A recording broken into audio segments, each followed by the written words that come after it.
পরবর্তী জেনারেশনকে চালাবে।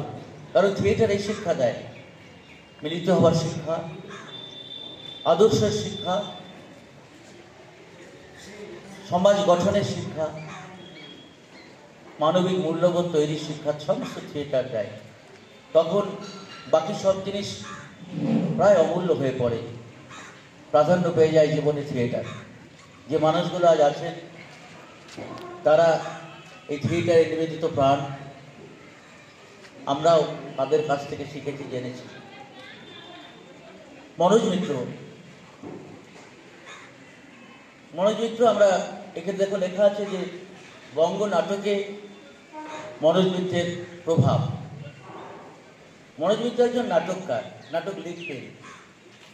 তো আমরা যখন থিয়েটারটা শুরু করি, এ ধরনের থিয়েটার, তার আগে স্কুল জীবনে প্রসাদ কৃষ্ণ ভট্টাচার্যের নাটক করেছি, এই ধরনের কিছু নাটক করেছি। তার মধ্যে যাত্রার ঢং বেশি ছিল, পৌরাণিক দাশগুপ্ত, মনোজ মিত্র, এভাবে বিভিন্ন নাটককারের নাটক আমরা করেছি।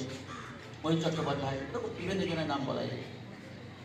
তো করেছিলাম সেই নাটকগুলো এত এত জনপ্রিয় হয়েছিল, এবং আমরাও থিয়েটারটাকে করতে গিয়ে বুঝতে পেরেছিলাম যে আমাদের কি করা উচিত, থিয়েটার কি বার্তা। নৈশ ভোজ প্রথম এই নাটক করি মনোজ মিত্রের, পরবর্তীতে প্রথম নৈশ ভোজ করেছিল। মনোজ মিত্র অনেকগুলো শিশুরা করেছিল। আমরা শিলিগুড়ি এবং কলকাতায় আমন্ত্রণ পেয়েছিলাম এই নাটকটির জন্য, এবং মনোজ মিত্রকে খুব সহজভাবে তারাও নিতে পেরেছিল। এই ছোটো ছোটো শিশুরা মজা পেয়েছিল। আসলে মনোজ মিত্র প্রবেশ করতে পেরেছিলেন আধুনিক রূপ দিয়ে। সেরকম মনোজ মিত্রের মানুষের নাটকে মানুষের সহজভাবে যেন লেখা থাকতো এবং মানুষের কাছে তা সহজেই পৌঁছতে পারত। হতাশার জায়গা, এই পরবাসের কথা বলছিল। সংস্থার পরিচালক হয়ে উনি এই বিষয়কে একদিন প্রথম নাটক পিপাসায় আক্রান্ত করেছিলেন, তাকে আমার অন্তর থেকে শ্রদ্ধা জানাচ্ছি। সাথে ওখানে জামিনী বাবুকে প্রয়াত করেছিল, তাকেও আমি শ্রদ্ধা জানাচ্ছি। তারপরে এখানে আমাদের ব্যক্তি রয়েছে চারণ কবি মুকুন্দ দাসের নাটকের সাথে। উনি তো নাটকই করতেন এবং গান গাইতেন। নাটক, পথনাটক, অভিনয় সব কিছুর মধ্যে যদি আমাদের কেউ প্রথম বাংলা নাটকের পথ এবং অঙ্গন মঞ্চের স্রষ্টা হয়ে থাকেন তাহলে চারণ কবি মুকুন্দ দাস। তারপরে স্বদেশী নাটকের জন্য দ্বিজেন্দ্রলাল রায়, এরকম আরও অনেক আছেন। হ্যাঁ, তো তারপরেই আমাদের নাটকে কিংবদন্তি আধুনিক নাটক তৈরি হয়েছিল। বিশ্বের সমস্ত সাহিত্যগুলোকে পর্যালোচনা করে রবীন্দ্রনাথ ঠাকুর নিজের দেশের জন্য তৈরি করেছিলেন। এটা মোটামুটি একটা ব্যাপার। এবার এই ব্যাপারটার আগে মোটামুটিভাবে 1900 শতকের প্রথম দিক থেকে আমরা যদি থিয়েটারের জায়গাটা একজন মানে কি বলবো, রাজনৈতিক কোনো রকম মতের পক্ষে বা বিপক্ষে কখনো আমরা কেউই বোধহয় দেখিনি বা বলতে শুনিনি। কিন্তু যখন তার নাটকগুলো দেখি তখন কিন্তু আমাদের কাছে গোপনে অগোচরে কোথাও স্পষ্ট হয়ে ওঠে তার রাজনৈতিক বক্তব্যের কথা।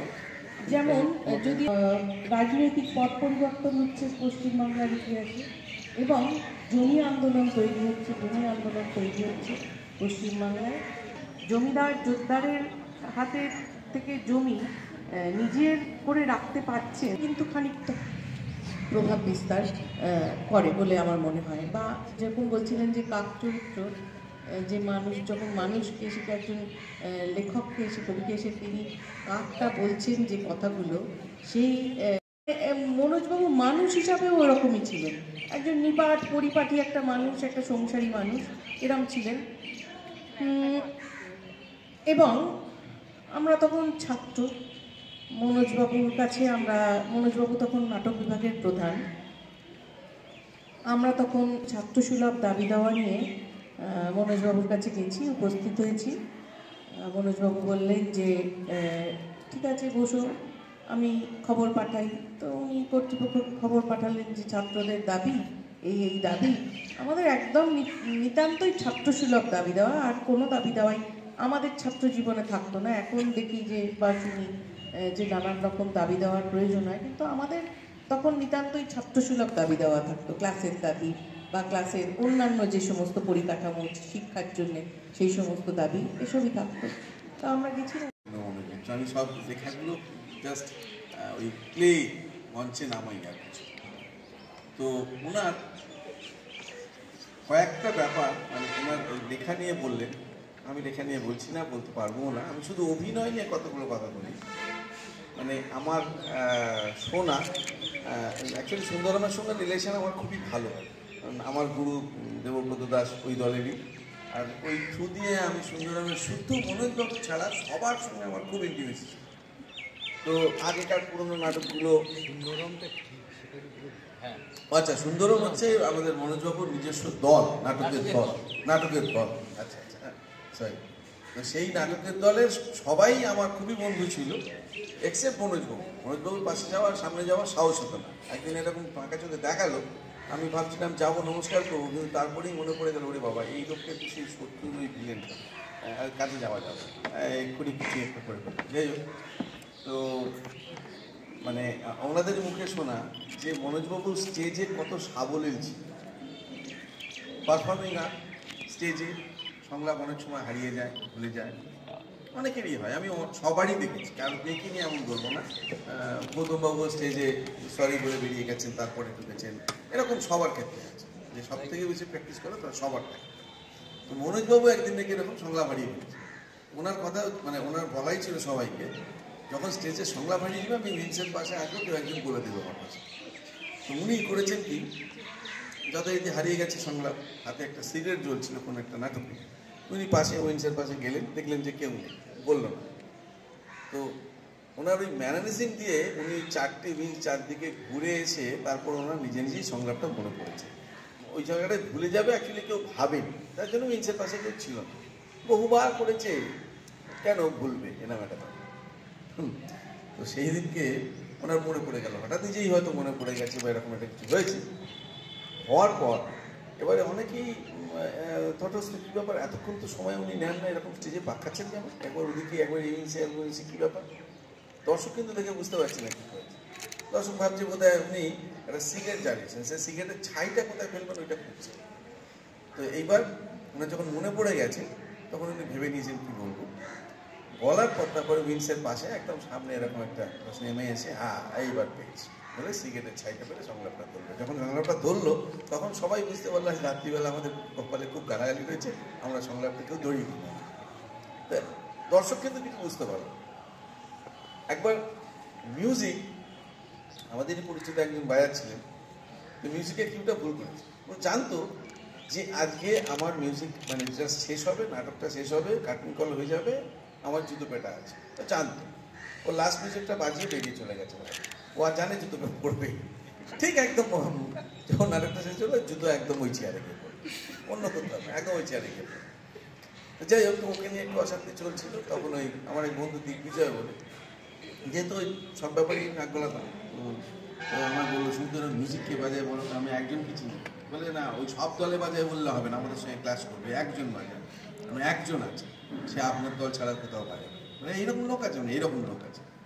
বলে দিগ্বিজয় বিশ্বাস বলে একজন আছে, ও আজও এখনো বাজায় সুন্দর, লাস্ট কাজেও দেখেছি।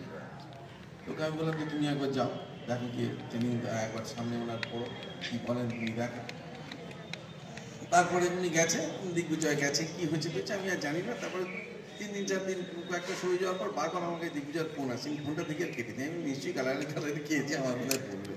তারপরে একদিন একাডেমির সামনে দেখা, আরে সুন্দর তোমাকে ফোন করছি, তুমি ফোন করছো না। আমি কেন, কী হয়েছে? মনে তো মেরেছে টেরেছে? বলছে না না, কী বলছো, আমি ওখানে পারমানেন্ট হয়ে গেছি, আমি তো ওখানে বাজাচ্ছি। তাই নাকি? এত ভালো খবরটা আমি ফোন দেখছি, ভয় লাগছে তোমার মধ্যে পেরেছে, আমি ফোন করছি, কেটে দিচ্ছি। ব্যাপারটা এরকম আর কি। মানে উনি ভালোর সত্যি ভালো, মানে শেষ দিন পর্যন্ত আমি ওনাকে দেখেছি, মানে এত মানে মানুষকে কাছে টেনে নিতেন, মানুষকে। তারপরে একটা শোয়ের ব্যাপার বলি, রামনগরে একটা শো হয়, ফেস্টিভ্যাল অ্যারেঞ্জ করি ওখানে। তো আমায় বললো যে আমরা এখানে সাজানো বাগান রাস দেখতে চাই, মাঝখানে একবার করে দিচ্ছিলেন, উনি আর করবেন না। সেই এতে শো হলো মধুসূদন আলোচনা সভা বোধহয় আমার নলেজে এই প্রথম, আর তো আমি শুনিনি এখনো, নিশ্চয়ই ভেতরে কোথাও হয়েছে সেভাবে উল্লেখযোগ্য কিছু। তুই শুনেছ? আমরা সেভাবে এটা প্রথম, এর জন্যে আমি প্রথমেই ঈশানকে আমার আন্তরিক কৃতজ্ঞতা জানাবো এবং অভিনন্দন জানিয়ে একটা সবাই হাততালি দেব। দ্বিতীয় হচ্ছে যে চমৎকারভাবে মনোজ মিত্রের নানান দিকের কথা তুলে ধরা হয়েছে, যেটা দুয়ালবাবু বললেন, হৈমন্তী খুব চমৎকার বলল, আর ও তো একেবারে ঘরোয়াভাবে ওর নিজের অভিজ্ঞতার কথা বেশ সরসভাবে বলল, যেরকম সরস মনোজবাবু নিজে ছিলেন। এখন দুলালদা একেবারে গোড়ায়, আমি ঘুমিয়ে পড়ে এই জন্য বললাম যে একটু ইতিহাস না চলে মনোজবাবুকে ধরা যাবে না। দুলালদা একেবারে গোড়ায় যে সময়টার কথা বললেন, আমাদের মনে রাখতে হবে যে আমরা যদি 44-এর গণনাট্য সংঘের কথা ভাবি, পরবর্তীকালে নবান্ন ইত্যাদি দিয়ে আমরা গণনাট্য আন্দোলন, তারপর নবনাট্য আন্দোলন, আমি ছোটো করেই বলি, তারপর গ্রুপ থিয়েটার, এইরকম একটা জায়গায় যাই। আর তারও আগে আমাদের কিন্তু যে থিয়েটারের ঐতিহ্য রয়েছে, বিশেষ করে রবীন্দ্রনাথের কথা এখানে এসেছে, আমরা তো মাইকেল মধুসূদনের থিয়েটারেও ধনী। এরকম সেই সময়ের বহু মানুষ যারা অসামান্য সমস্ত কীর্তি থিয়েটার, একটা নাটকে তারা রেখে গেছেন আমাদের জন্যে। আর আমাদের তো ভারতবর্ষের থিয়েটারের কোনো অভিযোগ নেই কেন না, আমাদেরকে বলা হয় যে বাংলা থিয়েটারের প্রবক্তা লেবেদেব, আর আমরা বুঝতে পারি না যে ইংরেজি দুটো নাটক যা বাংলা অনুবাদ করে করা হয়েছিল, কাল্পনিক সংবদল, ডিসগাইজ, আর laughter is the best medicine, তা এইটা নিশ্চয়ই সেই সময়ে আমাদের একটা সময়ের ফসল, কিন্তু সেটা মৌলিক বাংলা নাটক কখনোই নয়। পরবর্তীকালে ইতিহাস বলে যে রামরতন তর্করত্নের কুলীন কুল সর্বস্ব নাকি প্রথম মৌলিক বাংলা নাটক। কিন্তু আমাদের এরও আগে সংস্কৃত নাটক, তার অনেক ঐতিহ্য রয়েছে, ভাব ভবভূতি থেকে শুরু করে, শুদ্রক থেকে শুরু করে। এখন মুশকিল হলো কি, সেই সময়ের এই সংস্কৃত নাটক কোন মডেলে হতো, তার মঞ্চায়ন কিভাবে হতো, তার রূপরেখা আমরা জানি না, জানা সম্ভব ছিল না। কিন্তু আমাদের সৌভাগ্য যে নাটকগুলো আছে, ছাপার হস্তে আছে, সেইটা পড়তে পড়তে আমরা আমাদের মাকে চিনতে পারি। আর বাংলাদেশের প্রয়াত, আমি মনে করি রবীন্দ্রনাথের পরে এত ভালো বাংলা নাটক বাংলাদেশ যিনি লিখেছিলেন, সেলিম আল দীন, তিনি একটা কথা বলে গেছিলেন, খুব গুরুত্বপূর্ণ কথা, যে আমাদের 1000 বছরের ঐতিহ্য, এটা খুব মানতে হবে। এটা তথাকথিত কোনো একটা বলে দিলে হলো না যে এই সময় এসে গিয়ে কেউ একটা এখানে এসে থিয়েটার তৈরি করলো, থিয়েটার বোর্ড দিয়ে দিল, তা নয়। 1000 বছরের ঐতিহ্য যদি তাই হয়, তাহলে সেইখান থেকে যদি আমরা যাই এবং যেতে যেতে আস্তে আস্তে মনোজ মিত্র একটা বাঁধ, কোথায় বাঁধ আপনাদের ভাবতে হবে যে উৎপল দত্ত তার মতো করে থিয়েটার করছে। এবার তিনিও যেমন নাটক লিখেছে, মৌলিক নাটক লিখেছে, আবার বিদেশি নাটক করেছে। তার শুরুই হয়েছিল নানান রকমভাবে, যদিও তিনি ব্রেক করতে সাহস পেতেন না নাকি, কিন্তু শেক্সপিয়ার থেকে শুরু করে এরকম বিদেশি নাটকের নানান রকম মঞ্চায়ন। একই সঙ্গে অজিতেশ বন্দ্যোপাধ্যায় একটা মিরাকেল, এরকম মিরাকেল। আমরা যদি অজিতেশ বন্দ্যোপাধ্যায়কে মৌলিক নাট্যকার নাও বলি, কিন্তু আমরা অদ্ভুতভাবে লক্ষ্য করব যে যখন চেক আপ তিনি করছেন বাংলায়, মঞ্জুরি, আমের মঞ্জুরি, চেরি অর্চার্ড থেকে, আমরা ভাবতেই পারি না যে বলে না দিলে যে ওর পেছনে একজন বিদেশি নাট্যকার আছে। এমন অদ্ভুত ট্রান্সক্রিপশনই বলবো যে আমরা ভাবতে পারি না যে এটা আদৌ কি মৌলিক বাংলা নাটক না বিদেশি ছাড়া আছে। তো এরকম পিরান্দাল্লাহ থেকে শুরু করে অজিতেশ এই কাণ্ডটা করে দেখিয়েছিলেন। এবং আমাকে একদিন খুব মজা করে বিভাসদা বলেছিলেন, বিভাস চক্রবর্তী, যে